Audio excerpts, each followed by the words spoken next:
Welcome back to My Dad Watches The Bachelor. I'm Meredith, and I'm here with my co-host, my dad. Hello, Meredith. How you doing? I'm doing well. Was not that into last night's episode, but I'm sure we'll get into it. Just like it wasn't giving as much as it has been this season. Yeah, it was fine, not spectacular. We had our inevitable Rachel meltdown, but not a lot more going on there. I don't know. Yeah, I feel like we knew what was going to happen this whole episode just based off of what was going on last week. Well, I still do enjoy the scenes that we're in Western Europe and Belgium. We were in Belgium most of yesterday's episode, and it looked delightful. It did look delightful. I knew we were going to get a lot of chocolate, a lot of waffles. Those are two things I quite enjoy. I was jealous. Well, I'm sure that you can find chocolate and waffles in your big city location where you are as well. Yeah, but not Belgian. Not Belgian. No. Okay. Well, what did you enjoy about last night's episode? My first high, I spoke on this last week saying that I don't like violence in the group dates, but with Rachel's quote unquote group date, the guys got to see some chocolate wrestling. And I just don't know. I think I could get behind the chocolate wrestling. That looks interesting to me. I got to tell you, I had chocolate wrestling as a low. I didn't like seeing two dudes splashing around in melted chocolate or liquid chocolate or whatever it was. It looked like mud wrestling, but I assume it was chocolate wrestling, but I'm not big on that. Oh, I can get behind two dudes chocolate wrestling. I guess I didn't look at it that way, that, if it was attractive women chocolate wrestling, but I'm not into the chocolate wrestling. I don't even want to go there. I'm just into the chocolate and I mean, put it in a Hershey bar. Give me a Belgium chocolate bar. That's fine. I'm pro chocolate. I just don't need it all over people. Okay. Well, what about beer? Would you do a beer spa? Well, I'm pro beer. I'm not sure, but I'm not pro. Let's take a bath in the beer. That's the beer bath did not seem necessary to me. Seems pretty sticky to me. Yeah. Well, although way back in the day when I was growing up, there was a shampoo that tried to set itself apart by saying it had some sort of beer in it. Apparently, beer is supposed to be good for washing your hair. I don't know if I believe this, but it was called Body on Tap, I believe.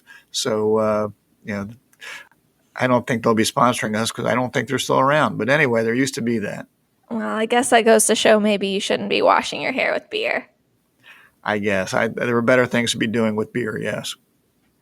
Another high for me, I thought it was very funny to watch Rachel's boys just wander around Belgium for who knows how many hours, just waiting for Rachel to show up. They just keep thinking, oh, maybe she'll be around this corner with us for the group date, and just disappointment after disappointment. I thought it was amusing. I want to know how long they were walking around.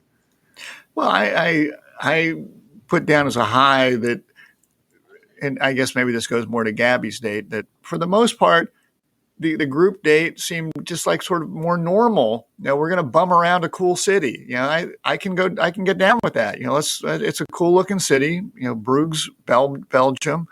They've got canals, cobblestone.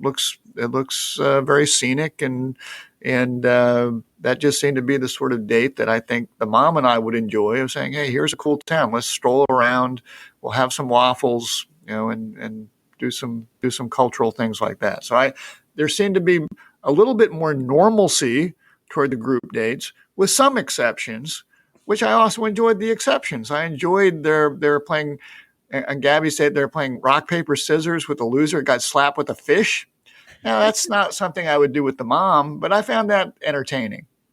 Yeah, I put the fish slapping as a low. Looks pretty gross. I don't enjoy fish in general. Those look like some cold dead fish. I'm sure they're pretty smelly. I think it would be funny to see guys get slapped in the face with them, but would I want to participate? Probably not. Well, Gabby wanted to participate there. I think in the outtakes or the end credits She wanted to participate until she lost. and then she said, "How about if I just give you a kiss?" And that seemed to be sufficient for the big dude that she was playing against. Yeah.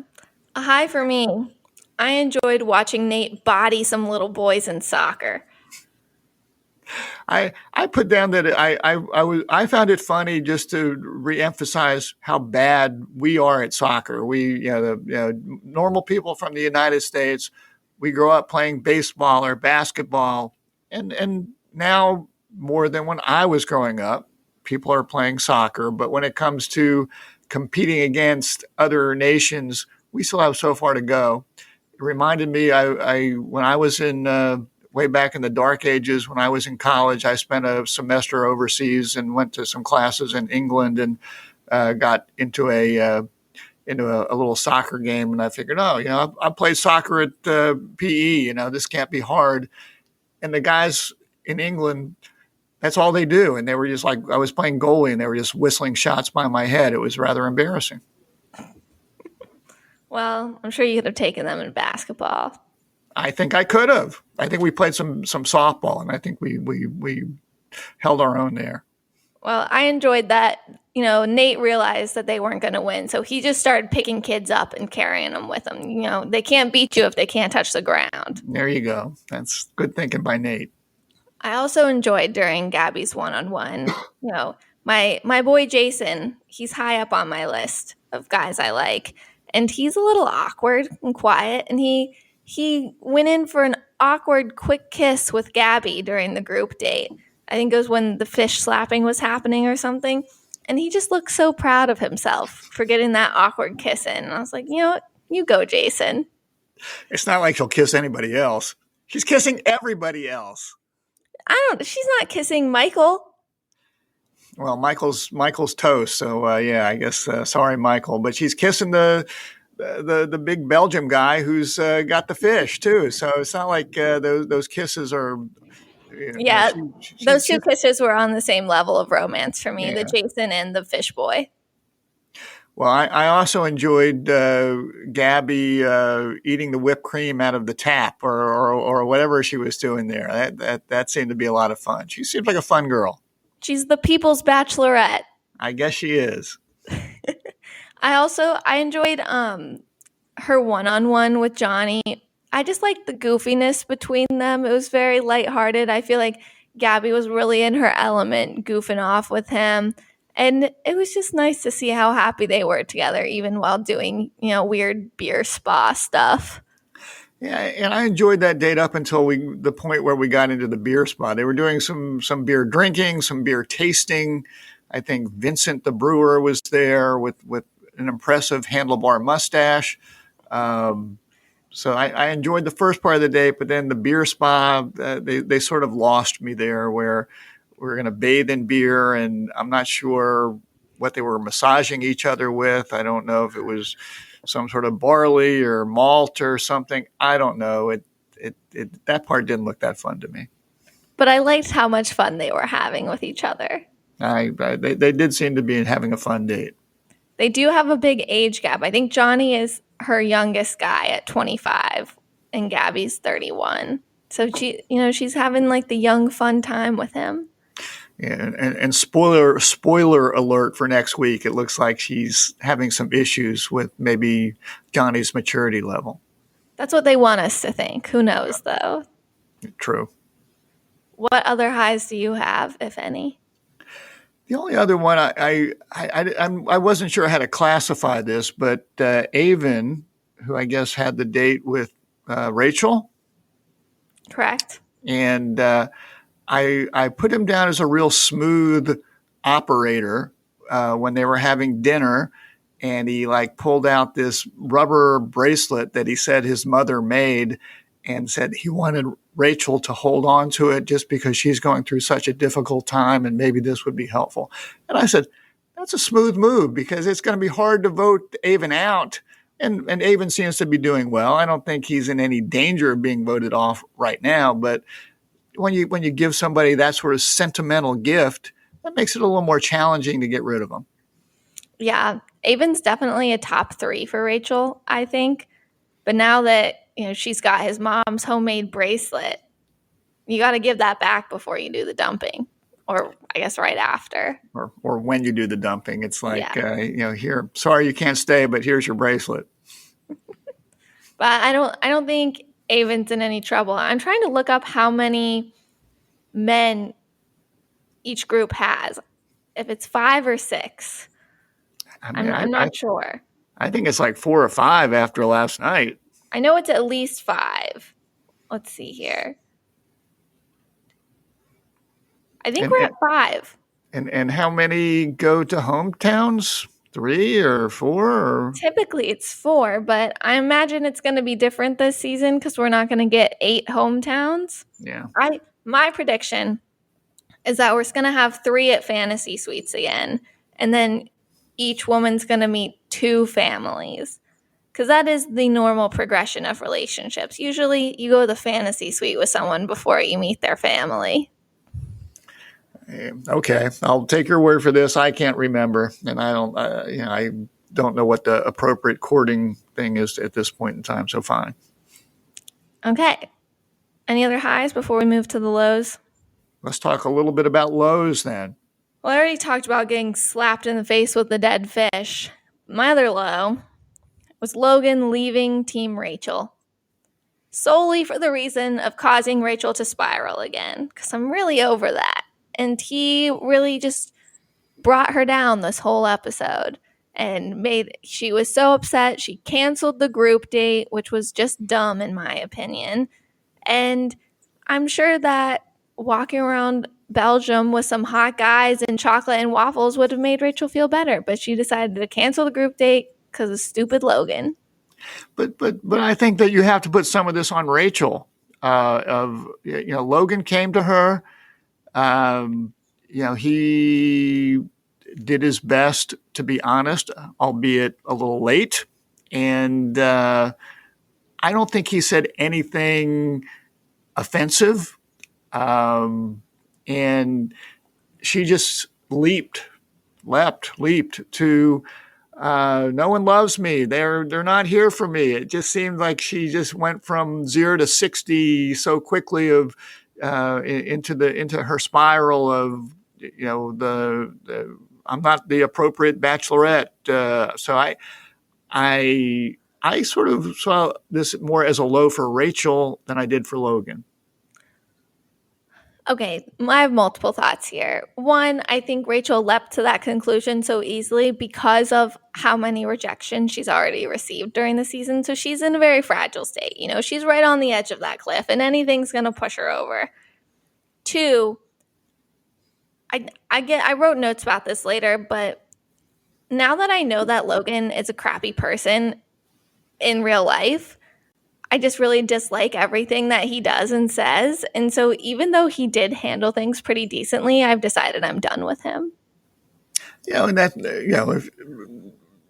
thinking that about Logan in real life is probably fine and appropriate. I suspect that, 75% of these people we could look at in real life and say the fact that they even went on this stupid show, we might not like them. But, if I'm just gauging it from the producer's cut of what I'm seeing on TV, I'm not a big fan of Logan, but I give him a little credit for the way he dealt with things last night. And I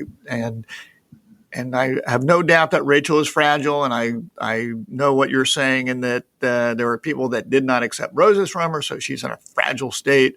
But hey, come on, let's get it together here a little bit. Come on, Rachel, hold it together. Well, in defense of Rachel, it does seem like in our previews for the rest of the season, Logan does get kicked out by Jesse Palmer. Which I look forward to seeing that happen, and I'll probably have a different take when that happens. But speaking of lows and Jesse Palmer, I just don't see Jesse as the great consoler. When all this stuff is happening with Rachel, she's upset, she's crying, knock, knock, knock. Here comes Jesse to help Rachel get through it. And awkward. It felt awkward. It was uncomfortable. I've not been a fan of Jesse Palmer. Still not a fan of Jesse Palmer. I give him credit for being able to speak French because he's from Canada, not because he got a great education at the University of Florida, but I was like, oh, we could really use another lady here to help Rachel get through this situation. Yeah, I think Tasha or Caitlin could have been great there. I also think maybe send Gabby in. Well, Gabby eventually got there. Yeah, but I think that's the moment that Rachel needed Gabby more. But I guess they didn't want Gabby to know about the Logan thing till Logan could come talk to her. The other low that I had was Tino sort of rubbed me the wrong way when he was talking to Rachel about how he was feeling unseen and seemed to be upset that she had not shown up for her group date and seemed to be complaining about, because of this great relationship we built, you need to be giving me more, blah, blah, blah, blah, blah. And I thought I hear what he's saying, but I just thought he went a little too far there. He rubbed me the wrong way. How do you feel about Tino? I don't know. I didn't have like too many thoughts on it. I understand what he was saying, and I think Rachel was glad to hear his thoughts. She seemed glad that he felt comfortable saying that, and she got to use it as a nice moment to assure him that he's going to get engaged to her at the end of this, basically, I think. But I don't know. I think it was nice at least that he was saying, even when you're upset, I would rather still spend time with you. Like I could have made you feel better. And I thought that was nice. I got the sense he was making it more about him than that, but that was just my take. Well, maybe, he's getting tired of this spiraling Rachel season. He's like, look, let's be real here, okay? Well, I can't blame him for that. I can't blame him for that. I do see Tino at the end of this winning. So Tino's who you would take with Rachel? I think that you might have picked Aven. I did pick Aven. I do like Aven a lot, but I think that Rachel's just too drawn to Tino. The previews make it seem like some Tino stuff's going to happen, but I don't want to trust the commercials. It might just be trying to throw us off. Well, and she's also still got Zach, who I picked to be with Rachel. And Zach seems solid. I mean, maybe that's definitely your top three. Maybe he's vanilla, but he seems pretty darn solid, and he seems like a pretty handsome guy. Well, I mean, she only has 5 guys left, so obviously Tino, Aven, Zach, that's a top 3. I think Tyler from New Jersey is her 4th, and then she has Ethan, who I didn't know the name of until last night. I really thought Ethan was in the friend zone. Well, not as much as Meatball. Not as much as Meatball, who had to go home. Walk the plank. Why aren't we seeing any more plank walking? I don't know. I would have enjoyed seeing someone walk the plank. Yeah. So, we're really down to it. We're going into week 6 and each woman has 5 guys. I don't like, how are we doing cuts from now on? If they cut one person a week, like we're still not getting to 10 weeks.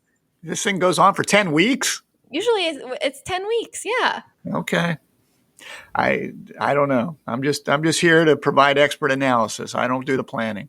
Paradise doesn't start till the end of September, so we've got a long time. And do we know any more about any of these rejects showing up on Paradise other than the twins? I haven't heard. I did hear that maybe someone from this season gets engaged at Paradise, but I don't know who. Okay.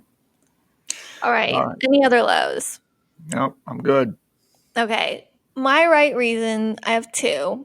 First is Aven. As we've already discussed, I thought his good luck charm, the little bracelet that his mom made, him giving it to Rachel because she's been having a tough few weeks, was very sweet. And then I thought, I like Aven a lot. Seems like a good guy, very genuine. And I'm also giving him the right reason for just giving Rachel a nice day. She just give her a nice day. I think that's fine. Color me a little bit cynical, but I just wonder how long Aven had sort of been planning to give that bracelet to Rachel, just waiting for the right opportune time, which I guess is fine. But I To be just fair, there were a lot of times she was sad before this. He could have done it during like a group date I'm or just a cocktail party. I mean, is he like sitting at home months ago saying, Hey, mom, can you make me a bracelet? or did mom really make this bracelet? Well, we'll give him the benefit of the doubt, but I just put a check mark next to smooth operator. Yeah. My other right reason, I gave it to Gabby for looking after Rachel's interests in the whole Logan situation, sort of. Like her first thought was, I hope Rachel's okay. Like, I don't want her to be upset. I want to put my friends first. And that she wasn't even going to like accept Logan into her group without talking to Rachel, getting her okay, making sure she's all right. I feel like girl code is questionable in this scenario, and she's trying to navigate it as best as she can. And if she hadn't done girl code to begin with, I guess we wouldn't be in this problem or be in this situation, but whatever. All right. Well, I'm going to jump to my wrong reason and disagree with you and say that I've got to give Gabby my wrong reason for letting Logan into Team Gabby and then keeping Logan on the show. She's into Logan, though. We've known that since like week 2.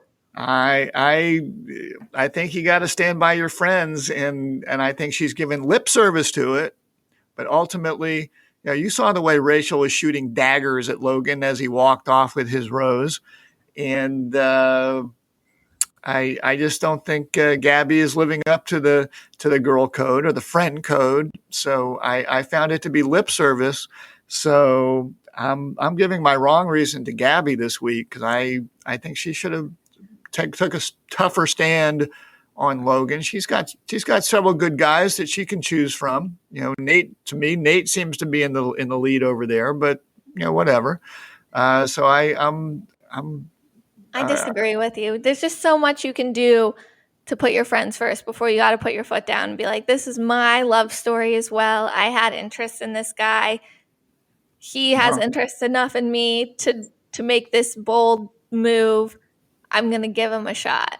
All right. Well, and I am I'm compartmentalizing here, and just talking about this particular episode, but for right reason, I'm giving it to Logan for coming clean the way he did with Rachel. I thought he handled things well. He was honest.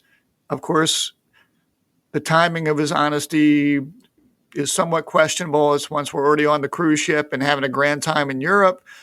He could have done, I think he could have done this a week or two ago. Obviously, it was weighing on him during the last show, and but I thought that he handled it as well as it could be handled. So I do give right reason to Logan this week. Well, we're really on different pages because my wrong reason is Logan. As I've already said, now that I know he's a crappy person, I just dislike everything he does and says, and I see ulterior motives behind them. Like, is he just trying to make this big move to get more screen time, get more ladies interested in him on the outside, get to paradise, blah, blah, blah. And I'll give him credit that I think he handled it decently. I think he should have done it earlier, probably when, the rose ceremony was pick one girl and stick. You should have been the fourth person to reject Rachel that night and see what happens. But I'm done with him. Well, at least he didn't say, look, you're rough around the edges, or like, if you were the only girl in the room, I wouldn't date you. I mean, I guess the bar was set pretty low in how to extricate yourself from these situations. Yeah, that's true. So, Logan, can't wait to see Jesse Palmer kick you out. And with that said, I'm sure that I'm going to have a different take next week as we see Logan step in it somewhere. All right. My MVP, I'm giving it to Gabby, as always. She's my favorite. I love watching her be goofy. I thought it was so sweet that she got Nate's daughter a souvenir Belgian chocolate, and Nate's reaction was just so sweet. Like, they're just so great together. So such pure love. I love them together. I want Nate and Gabby to be end game here. That's it. Okay. Well, I think that's fine, and I give her extra credit, kudos for the whipped cream guzzling out of the tap. So I thought that was outstanding. Yeah, she's the best. I'm not looking forward to her having a breakdown about being a mom for Nate's daughter, and just getting all sad with her mommy issues. I'm not looking forward to that. Do you have any fatherly advice to wrap us up? So a few things I picked up during this episode. I guess I'm a big have your friends back kind of person. So the whole Gabby Rachel issue there bugged me. Don't stab your best buddy in the back. And I don't think she stabbed her in the back, but I'm not sure she had her back. Gabby had Rachel's back with the whole Logan situation. So, let's take care of our friends out there. You got to pull the Band-Aid off. Logan, you should have done this earlier. Appreciate your honesty, but let's not let these things fester. It only gets worse if you wait. So let's get out there and be honest with one another. And I guess just watching the Johnny Gabby date, the sense of humor is, to me, such a nice part of someone. You got to be able to make your partner laugh and have fun with them. So having a good sense of humor, I think, is very important there. Which that sort of segues me into, you ready for another dad joke? Are you going to relate it to the show? Well, I just transitioned. I am, because of the sense of humor comment there. What do you do if you want to have a party on Mars? I don't know. You plan it. Get it? It's pretty good, huh? I think we could cut this segment, actually. We'll see what our listeners have to say. All right. Well, we'd like to thank The Mesh for hosting our podcast. If you like what you're hearing, feel free to give us a 5-star rating and subscribe so you never miss an episode. And join us next week as we discuss more of Gabby and Rachel's season from the right perspective and my dad's, and hopefully don't have any dad jokes. Bye.